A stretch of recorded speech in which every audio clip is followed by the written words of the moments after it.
जय श्री हरि। सुमिर सुमिर नर उतरो पार, भव सागन की तीक्ष्ण धार। सहजोबाई जी का ये पद है।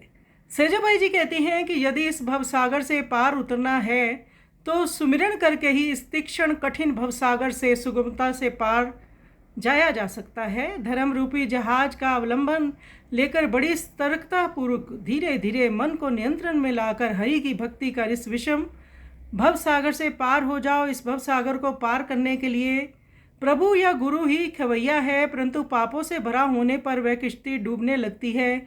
मार्ग में इस यात्रा में काम, क्रोध, मोह, लोभ आदि डाकू इस जहाज को लूटने आएंगे, परंतु प्रभु की देख रेख में गुरु जी की निर्देशानुसार भक्ति करके इन विपरीत विषमताओं को संभालना होगा। इस मार्ग में अहंकार बीच में रुकावट बनता है।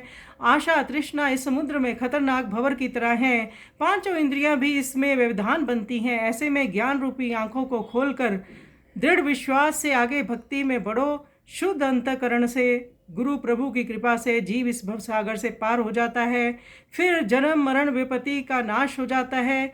जब आत्मा चौथे पद अर्थात जागृत स्वप्न सुषुप्ति से ऊपर की ओर तुरीय अवस्था या मोक्ष को प्राप्त कर लेती है, तब जीव को परम आनंद की प्राप्ति होती है। सहजबाई जी कहते हैं, मेरे गुरुदेव की भी यही चेतावनी देकर जगा रही हैं।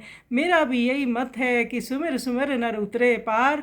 तो भजन करके ही हम इस भवसागर से पार हो सकते हैं, फिर पुनः जन्म नहीं लेना पड़ता। तो आइए सुंदर पद का हम श्रवण करें।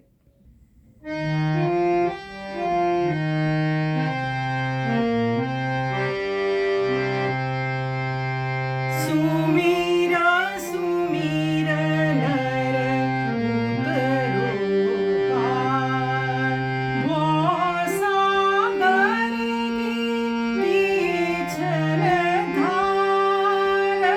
सुमिर सुमिर नर उतरो पार,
सुमिरन